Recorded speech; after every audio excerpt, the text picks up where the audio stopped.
చాలామంది కెమికల్స్‌తో కూడిన హెయిర్ డైలు అయితే వాడుతా ఉంటారు. మీరు కూడా ఆఫ్ ది రికార్డ్ అయితే మాతో చెప్పారు. వచ్చిన వాళ్ళైతే స్కిన్ డిసీజెస్ ఎక్కువగా వస్తా ఉన్నాయి వీటిని వాడడం వల్ల అని చెప్పేసన్నారు. సో, ఆయుర్వేదిక్‌లో ఎట్లాంటి హెయిర్ డైస్ ఉన్నాయి? దానికి కావాల్సిన ఇంగ్రీడియెంట్స్ ఏంటి అనేది ఒకసారి మన ఆడియన్స్‌కి చెప్దాం. ఇప్పుడేంటంటే ప్రస్తుతం చాలా చిన్న వయసు నుండే గ్రేయింగ్ ఆఫ్ హెయిర్ చూస్తున్నాం. అంటే దాన్ని ఆయుర్వేదంలో పాలిత్య అని ఒక టెర్మినాలజీ వాడతారు. అంటే చిన్న అంటే 30 ఇయర్స్ వాళ్ళకి కూడా మనం అవును. మామూలుగా వైట్ హెయిర్స్ అనేది చూస్తున్నాము. అయితే 35 వచ్చాక చాలామంది ఏం చేస్తున్నారంటే వైట్ హెయిర్స్ వస్తున్నాయి కదా! అది ఇబ్బంది కదా మనకి అనేసి హెయిర్ డైస్‌కి వెళ్తున్నారు. అది సింపుల్‌గా వేసుకునే హెయిర్ డైస్. కాకపోతే దాంట్లో ఏంటంటే హెర్బల్‌తో పాటు వాళ్ళు సింథటిక్ అంటే ఏదైతే కెమికల్స్ వాడుతున్నారో ఆ కెమికల్స్ వలన మామూలుగా అయితే వచ్చే హైపర్ పిగ్మెంటేషన్ అంటే స్కిన్ చేంజెస్ చాలా వస్తున్నాయి. ఇప్పుడు ఈ మధ్య కాలంలో మేము పేషెంట్స్‌ని ఓపీడీలో చూస్తున్నాము రెగ్యులర్‌గా. ఏంటంటే హెయిర్ డై వేసుకున్న తర్వాత ఇక్కడ ఫోర్ హెడ్ అంతా బ్లాక్ మారడము, లేదు అంటే ఈ మెడ నెక్ పార్ట్‌లలో బ్లాక్ అవ్వడము, ఫేస్ అంతా పిగ్మెంటేషన్ రావడము, ఇవన్నీ చూస్తున్నాం. అయితే ఆయుర్వేదంలో నిజంగా ఏజెస్ బ్యాక్ అంటే చాలా ఇయర్స్ 1000 ఇయర్స్ బ్యాక్ నుండి కూడా మనకి ఇవన్నీ డైస్ అంటే న్యాచురల్ హెర్బల్ కలర్స్ వేసుకోవడం అనేది ఉంది. అప్పుడు లేదని కాదు, ఉంది. కాకపోతే ఇదేం పర్మనెంట్ కాదు. కానీ దీనివల్ల హెయిర్ గ్రోత్ బాగుంటుంది. రెండవది పిగ్మెంటేషన్ రాకుండా ఉంటుంది. స్కిన్‌లో చాలా చేంజెస్ ఇప్పుడు కెమికల్స్‌తో వచ్చే కార్సినోమాస్ ఉన్నాయి. మనం ఏదైనా కెమికల్స్‌తో ఫంక్షన్స్‌కి వెళ్ళేటప్పుడు దీన్ని అప్లై చేసుకొని మనం ఫంక్షన్స్‌కి వెళ్ళేటప్పుడు హ్యాపీగా హెయిర్ డై వేసుకొని వెళ్తే న్యాచురల్‌గా అంటే మనం న్యాచురల్ హెయిర్ లాగానే కనిపిస్తది. మరి అంటే డై రంగేశారు వేసుకోవాల్సిన అన్నట్లుగా ఉండదు. ఒక హెర్బల్‌ది కాబట్టి అందరికి జనానికి అర్థమయ్యేటట్టుగా రంగేశారు అని కనుక్కునే విధంగా గాకుండా న్యాచురల్‌గా ఉంటుంది. ఓసారి ఏంటి ఆ ఇంగ్రీడియెంట్స్ ఏంటి? ఎట్లా అప్లై చేయాలనేదైతే తెలుసుకుందాం. అవును. ఇప్పుడు న్యాచురల్‌తో ఎంతో కొంత కలర్ వస్తే చాలు గదండీ. యెస్. ఇప్పుడు అదే బ్లాక్ కలర్ రావాలంటే అమోనియా, పెరాక్సైడ్స్ ఇయన్నీ కలిపినవి వస్తాయి. హెయిర్ ఫాల్ కానీ కూడా వాటి ఎక్కువ వల్ల ఉంటదా మేడం? లేదు. దానివల్ల? వాటి వల్ల ఎలర్జిక్ ర్యాషెస్ ఎక్కువ. హెయిర్ ఫాల్ అనేది అసలు హెయిర్ గ్రోత్ అనేది డిఫరెంట్‌గా మారుతుంది. అసలు ఓకే. దాంట్లో ఆ కెమికల్స్ రెగ్యులర్‌గా వేసుకోవడం వల్ల హెయిర్ ఫాల్ ఉంటది. గ్రోత్ ఇట్ సెల్ఫ్ చేంజెస్ అన్నమాట. అంటే ఏ గ్రోత్ ఎట్లా ముందు ఎట్లుండింది, హెయిర్ డై వేసుకున్న తర్వాత ఎట్లుండింది అంటే ఆ హెయిర్ గ్రోతే చేంజ్ అవుతుంది. ఓకే. దాంట్లో సిస్టమిక్ డిసీజెస్ అంటాం. కార్సినోమా లాంటి సిస్టమిక్ డిసీజ్ కూడా వచ్చే ఛాన్సెస్ ఉందండి. ఓకే. ఓన్లీ పిగ్మెంటేషనే కాదు, కార్సినోమా అంటే క్యాన్సర్ లాంటి కారకాలు కూడా దాంట్లో ఉంటాయి. కాబట్టి హెయిర్ డై కాకుండా హెర్బల్ అంటే ఏవైతే ఆయుర్వేదం చెప్పిందో ఆ హెర్బల్వి వాడి అంటే రసాయనాలు లేకుండా న్యాచురల్ సోర్సెస్తో ఉన్న హెర్బల్ ప్లాంట్స్ పౌడర్స్ వాడి హెయిర్ డై చక్కగా వేసుకోవచ్చు. ఇది అందరూ వేసుకుంటే చాలా మంచిది. ఇలా అంటే దీంతో పాటు గ్రోత్ ఒకటి, మీరు అన్నట్టుగా పిగ్మెంటేషన్ లేకపోవడం ఒకటి, ఇంకా మిగతా సైడ్ ఎఫెక్ట్స్ అంటే కాంప్లికేషన్స్ లేకుండా చూసుకోవచ్చు. ఓకే. ఇవన్నీ కూడా అంటే మనకి ఇండ్లలో కూడా అవైలబుల్‌లో ఉండేటివేనా మ్యామ్? ఇప్పుడు మనం చూయించే ఇంగ్రీడియెంట్స్? అంటే 3, 4 అయితే ఇంట్లోనే ఉంటాయండి. దీంట్లో ఓకే. ఒకటి మెంతి పిండి వాడుతున్నాము. ఓహ్! రెండవది ఏంటంటే ఆమ్లా.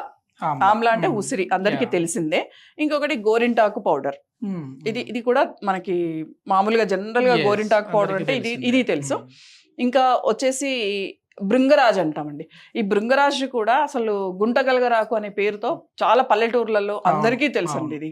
భృంగరాజ్ అంటే. తర్వాత ఇంకొకటి ఇండిగో. నీలి చెట్టు కూడా చాలా మందికి తెలుసు. యెస్. యెస్. కాకపోతే అయితే అన్నీ ఏంటంటే అవైలబుల్‌లో ఉండేటివే. ఇంట్లో కాకపోయినా ఆయుర్వేదిక్ స్టోర్స్‌లో ఎక్కడైనా సరే అవైలబుల్‌లో ఉండేటివి మనకు తక్కువ ఆయుర్వేదిక్ ఖర్చుతో వచ్చేవి. స్టోర్‌లలో అవైలబుల్‌గా ఉంటాయి. ఇంకా పల్లెటూర్లలో ఉండే వాళ్ళకైతే ఇవన్నీ తెలుసు. ఓకే. ఆ ఆకులను తీసుకొని వాళ్ళు పౌడర్ పౌడర్స్ చేసుకోవచ్చు. హ్యాపీగా దీన్ని డైగా తయారు చేసుకోవచ్చు, వేసుకోవచ్చు. ఓకే. మనం అన్ని ఈక్వల్ క్వాంటిటీస్‌లో చేసేసి అయితే యాక్చువల్‌గా వీటిని ఒకటేంటంటే ముందు రోజు నైట్ ఒక ఐరన్ బౌవల్‌లో అంటే ఇనుప పాత్రలో మనం కలిపేసి పెట్టుకుంటే ఇంకా ఆక్సిడేషన్ అంటాము. ఇనుప పాత్రలో అయితే ఈ ఆక్సిడేషన్ జరిగి మనం ఏదైతే తయారు చేస్తున్నామో ఆ ఇంగ్రీడియంట్కి కూడా చక్కగా ఒక కలర్ వస్తుంది, బ్లాక్ కలర్ వస్తుంది. అది వేసుకుని మనం హ్యాపీగా 2-3 రోజుల వరకు అయితే మంచి కలరింగ్గా ఉంటుంది. తర్వాత రాను కొంచెం రెడ్ కలర్ వస్తుంది ఆ హెయిర్. కానీ మళ్ళీ వీక్లీ వన్స్ అట్లా వేసుకుంటే మాత్రం ఇంకా కంటిన్యూ చేయొచ్చు. అసలు మీ హెయిర్ డై కూడా అదేనా? నేను అదే వేసుకుంటాను. నేను రెగ్యులర్‌గా ఇదే వేసుకుంటానండి. దీనివల్ల ఏంటంటే నాకు హెయిర్ గ్రోత్ ఉంది, బాగా గ్రోత్ ఉంది. అసలు ముందు ఇంత థిక్‌గా ఇంత వాల్యూమ్ ఉండేది కాదు. ఇప్పుడు ఇది వేసుకోవడం వల్ల వాల్యూమ్ కూడా పెరిగింది. ఓకే. ఓకే. మనం బయట మామూలుగా కెమికల్‌తో కూడిన హెయిర్ డైస్ వాడుతా ఉంటాం. అవేంటంటే మ్యామ్, ఇక్కడ ఎక్కడన్నా టచ్ అయినప్పుడు గావచ్చు, ఇటు సైడ్ గావచ్చు, ఒక 2, 3 డేస్ పైన కూడా కనబడతా ఉంటది. అవును. సో, ఇది ఏమైనా ఆ విధంగా ఉంటుందా? లేదండి. లేదంటే అప్పుడు ఇది వెంటనే ఇది ఇక్కడ స్కిన్‌కి స్కిన్‌లో అయితే ఎక్కడా ఎళ్ళిపోద్దా? కనిపించదండి. ఓకే. స్కిన్ ఎక్కడా కనిపించదు. కాకపోతే ఏంటంటే ఇప్పుడు మనం బయట యేసుకునే హెయిర్ డై చాలా మందికి పడదది. ఎక్కడ వేసుకుంటే అక్కడ ర్యాష్ కూడా వచ్చేస్తది. మా దగ్గర పేషెంట్స్ ఉంటారు అలాంటి వాళ్ళు. ఫస్ట్ టైమ్ స్టార్ట్ చేసి హెయిర్ డై వేసుకొనొచ్చి ఫుల్ ర్యాషెస్‌తో వచ్చేవాళ్ళు ఉంటారు. అంటే అందరికీ అది పడుతుందని కాదు. ఇది మాత్రం ఎవరికీ పడదు అనేది కాదు. ఇది ప్యూర్‌గా హెర్బల్ కాబట్టి ఇది అందరికి అసలు అంటే దీనికి టెస్టింగ్ కూడా అవసరం లేదు. ఏజ్‌తో సంబంధం లేకుండా అందరూ అసలు కూడా టెస్టింగ్ ఏ దాంతో సంబంధం వైట్ లేకుండా హెయిర్ వస్తే చక్కగా చాలు. ఎవరైనా వాడొచ్చు. ఎవరైనా వాడొచ్చు. దీనివల్ల గ్రోత్ బాగుంటది. హెయిర్ గ్రోత్, డాండ్రఫ్ ఉండదు అసలు. ఓహ్! హెడ్ అన్ని లో విధాలుగా పనికొస్తుంది. డాండ్రఫ్ ఉండదు. హ్మ్. తర్వాత గ్రోత్ ఇంప్రూవ్ అవుతుంది. ఇప్పుడు హెయిర్ కండిషనర్స్ వాడతారు. మనం జనరల్ గా షాంపూస్ వాడి కండిషనర్స్ ఆ. వేసుకుంటాం. దీంతో ఎందుకంటే మెంతి పిండి మంచి హెయిర్ కండిషనర్. ఓహ్! ఇవన్నీ కలరింగ్ ఏజెంట్స్ అయితే మెంతులలో ఉండేది ఏంటంటే డాండ్రఫ్ ని తగ్గిస్తుంది. తర్వాత అది కండిషనర్ లాగా పనిచేస్తుంది. హెయిర్ చాలా సిల్కీగా చాలా చక్కగా కనిపిస్తుంది. ఓకే. ఒక్కొక్క దాని గురించి మనం చెప్దామా? ఇప్పుడు హ్మ్. మీరు మెంతుల గురించి చెప్పారు. అవును. తర్వాత గోరింటాకు గురించి ఇది ఏ విధంగా మనకు ఉపయోగపడుతుంది? గోరింటాకు మీకు రెడ్ కలర్ వస్తుంది కదండి. మనం ఓకే. చేతులకు పెట్టుకుంటే అవును. ఎట్లా రెడ్ కలర్ అవును. వస్తుంది, అదే విధంగా హెయిర్ కి కూడా రెడ్ ఇస్తుంది. ఓహ్! అయితే ఇండిగో ఏం చేస్తుంది అంటే ఇదే రెడ్ కలర్ ని బ్రౌన్ గా చేంజ్ చేస్తుంది. ఓకే.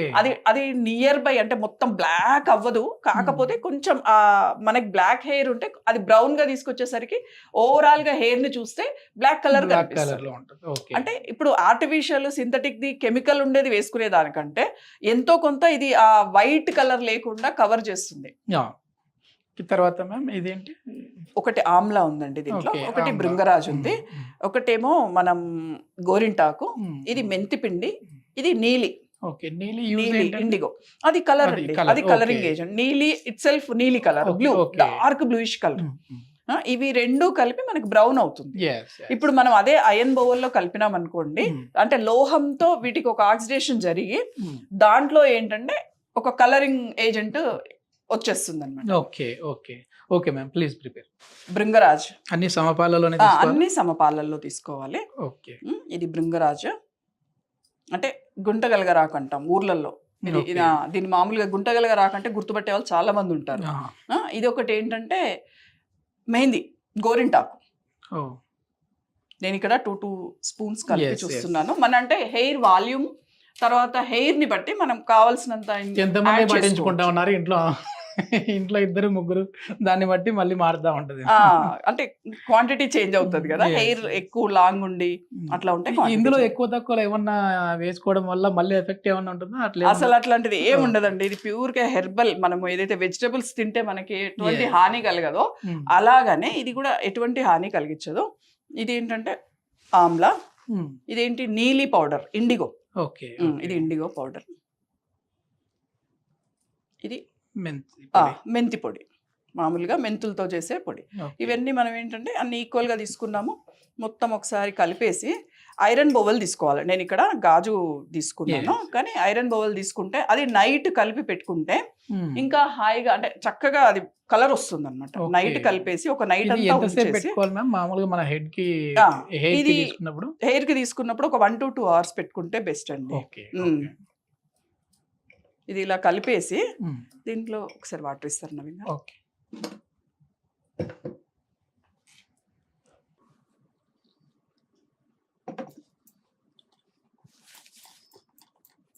ఈ క్వాంటిటీ ప్రకారంగా అంటే తగినన్ని నీళ్లు పోసుకొని ఒక పేస్ట్ అయ్యే వరకు కలిపి పెట్టేసేయాలి.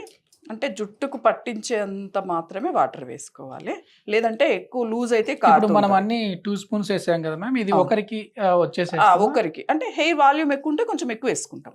ఓకే. ఇప్పుడు థిక్ హెయిర్ ఉంది, వాల్యూమ్ ఎక్కువ ఉంది, అప్పుడు కొంచెం దాన్ని యాజ్ పర్ మనం ఒకసారి 2 సార్లు కలుపుతున్నాము అంటే మనకి మనకి ఎంత సరిపోతుంది అనేది ఐడియా వస్తుంది. ఒక 1-2 hours పెట్టుకొని దీన్ని ఏంటంటే మనం పెట్టాక షాంపూ అది యూజ్ చేయకూడదు. ఊరికే నార్మల్ గా వాష్ చేయాలి. ఆ రోజు మాత్రం నైట్ ఆయిల్ అప్లై చేసి నెక్స్ట్ డే మీరు షాంపూ అది చేసుకోవచ్చు. ఓకే. అలా అయితే ఏంటంటే హెయిర్ కి కలర్ ఎక్కువ రోజులు ఉంటుంది. ఆయుర్వేదంలో నిజంగా ఎన్నో అద్భుత చిట్కాలు ఉన్నాయి. అది కూడా మనకు తెలిసిన మూలికలతోనే. మనకు తెలిసిన వాటితోనే అంటే ఇంత ఈజీగా అనిపిస్తుంది అవును, మనకి. అవును. కాకపోతే ఇంత పేషెన్సీ అంటే ఇంత ఓపిక్ గా చేసుకోవాలి అంటే కూడా అంటే కొంచెం మనం కష్టం మన కాబట్టి హెల్త్ వరకు వచ్చేసరికి ఆ పేషెన్స్ రావాలండి రావాలి లేకుండా ఏంటంటే మనం దొరుకుతుంది కదా మార్కెట్ లో ఆ. ఊరికే అట్లా వేసేసుకుందాము అంటే మాత్రం దానివల్ల చాలా బ్యాడ్ ఇది ఉన్నాయండి, ఎఫెక్ట్స్ ఉన్నాయి. కాబట్టి ఎలర్జిక్ ర్యాషెస్ అనుకోండి, ఇంకా పిగ్మెంటేషన్ అనుకోండి, చాలా చాలా రకాలుగా ఉంది. హెయిర్ గ్రో అసలు హెయిర్ లాస్ ఎక్కువ ఉంటుంది ఒకసారి కలరింగ్ స్టార్ట్ చేశాక. ఇలా పేస్ట్ తయారు చేసుకోవాలండి మనం. నెక్స్ట్ డే మార్నింగ్ అంతా అప్లై చేసుకోవాలి. హెయిర్ ఫాలికల్ నుంచి స్టార్ట్ చేసి నైట్ మనం ఇట్లా చేసుకొని పెట్టుకోవాలి. ఒక స్టీల్ బౌల్ లో ఐరన్ బౌల్ ఐరన్ బౌల్ తీసుకొని దాంట్లో చేస్తే ఇంకా కలర్ అనేది మంచిగా వస్తుంది. ఓకే, అంటే ఇది ఇప్పుడు వచ్చేసేసి మనకు హెన్నా కలర్ లో హెన్నా కలర్ లో వచ్చేసింది. ఐరన్ బౌల్ లో తీసుకుంటే ఆక్సిడేషన్ ఆమ్లా, అది ఆక్సిడేషన్ మూత పెట్టాలా? ఓపెన్ లేదు, మూత పెట్టొచ్చు. పెట్టేసి నైట్ అంతా అట్లా ఓవర్ నైట్ ఉంచేసి నెక్స్ట్ డే మార్నింగ్ అయితే ఇది వేసుకునే ముందు ఏంటంటే కొంచెం హెయిర్ ని తడపాలి. హెయిర్ ని తడిపేసి లైట్ కొంచెం నీళ్లు చిలకరిచ్చేసి హెయిర్ ని తడిపి ఇది అప్లై చేయాలి. అప్పుడు అది పట్టుకుంటది. కుదుళ్ళ వరకు పెట్టుకోవాలి. పెట్టుకుంటే ఏంటంటే డాండ్రఫ్ అస్సలు ఉండదు. ఓకే, వైట్ హెయిర్ వాళ్ళు మాత్రమే కాదు, ఈ డాండ్రఫ్ కి యూజ్ అవుతది. అదే విధంగా మన జుట్టు ఒత్తుగా పెరగడానికి యూజ్ అవుతది, డాండ్రఫ్ కి. తర్వాత ఏంటంటే వైట్ హెయిర్ వాళ్ళకైతే ఇంకా మంచిదే కదా, డై వేసుకోకుండా వేరే కాంప్లికేషన్స్ లేకుండా. అవును. ఓకే, ఇది మొత్తం మీద ఇక్కడ మనకు చూడడానికి అయితే ఇప్పుడు ఒక గోరింటాకు మాదిరిగా కనపడతా ఉంది. కానీ దీన్ని మనము స్టీల్ బౌల్లో స్టోర్ చేసేసాము అని అంటే ఒక నైట్ మొత్తము, ఇది ఒక కొంచెం కలర్ ఐరన్ బౌల్లో స్టోర్ చేసాము అని అంటే కొంచెం కలర్ చేంజ్ అవుతుంది, బ్లాక్ వచ్చేసేస్తుంది. దాన్ని మనం కుదుళ్ళ వరకు పట్టించేయాలి.